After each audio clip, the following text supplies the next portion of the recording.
থালাপতি বিজয় তামিল সিনেমার এক অবিসংবাদিত সম্রাট, যার জনপ্রিয়তা কেবল রূপালী পর্দায় সীমাবদ্ধ নয়, বরং তা এখন রাজপথের উত্তাল মিছিলে রূপান্তরিত হয়েছে। জোসেফ বিজয় চন্দ্রশেখর থেকে আজকের থালাপতি হয়ে ওঠার গল্পটি অনেকটা সিনেমার চিত্রনাট্যের মতোই রোমাঞ্চকর।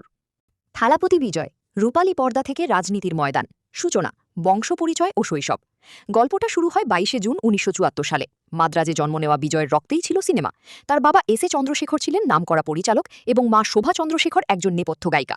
ছোটবেলায় বিজয় ছিলেন অত্যন্ত চঞ্চল, কিন্তু বোন বিদ্যার অকাল মৃত্যু তাকে শান্ত ও গম্ভীর করে তোলে। এই নীরবতা যেন পরবর্তী জীবনের এক বিশাল ঝড়ের পূর্বাভাস ছিল। স্ট্রাগল এবং উত্থান, ৯০-এর দশক। ১৮ বছর বয়সে বাবার পরিচালিত নালায়া থিরপু ১৯৯২ সিনেমার মাধ্যমে নায়ক হিসেবে আত্মপ্রকাশ করেন তিনি। শুরুতে কিন্তু পথটা মসৃণ ছিল না। সমালোচকরা তার চেহারা এবং অভিনয় নিয়ে কঠোর মন্তব্য করেছিলেন, কিন্তু বিজয় দমে যাননি। টার্নিং পয়েন্ট, ১৯৯৬ সালে মুক্তি পায় পুভে উনাক্কাগা। এই সিনেমাটি তাকে রোম্যান্টিক হিরো হিসেবে পরিচিতি দেয়। অ্যাকশন হিরো, ২০০৩ সালে মুক্তি পাওয়া গিলি সিনেমাটি তাকে সাধারণ মানুষের ম্যাস হিরোতে পরিণত করে। এরপর থেকে তাকে আর পেছনে ফিরে তাকাতে হয়নি। থালাপতি হয়ে ওঠা। তামিল শব্দ থালাপতি মানে হল সেনাপতি। বিজয়ের সিনেমা মানেই এখন হাজার কোটি টাকার ব্যবসা আর উৎসবের আমেজ। থুপ্পাক্কি, মেরসাল, সরকার এবং লিওর মতো ব্লকবাস্টার সিনেমা দিয়ে তিনি রজনীকান্তের পর তামিলনাড়ুর সবচেয়ে প্রভাবশালী তারকা হিসেবে নিজেকে প্রতিষ্ঠিত করেন। ৪.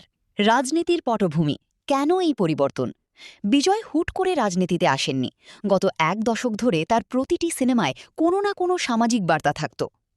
জনসেবা, ২০০৯ সালে তিনি বিজয় মাক্কাল ইয়াক্কাম বা ভিএমআই নামে একটি ফ্যান ক্লাব কাম সমাজসেবামূলক সংগঠন তৈরি করেন।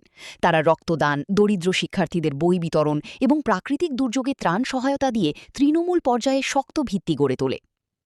প্রতিবাদ, জিএসটি থেকে শুরু করে নোটবন্দি, সিনেমার সংলাপে সরকারের সমালোচনা করায় তিনি বারবার রাজনৈতিক রোষানলে পড়েছেন। এতে সাধারণ মানুষের কাছে তার ভাবমূর্তি এক অকুতভয় জননেতা হিসেবে গড়ে ওঠে। ৫. নতুন দিগন্ত, তামিলাগা ভেট্টি কাঝাগাম, টিভিকে। ২০২৪ সালের ২ ফেব্রুয়ারি বিজয় আনুষ্ঠানিকভাবে তার রাজনৈতিক দল তামিলাগা ভেট্টি কাঝাগাম ঘোষণা করেন।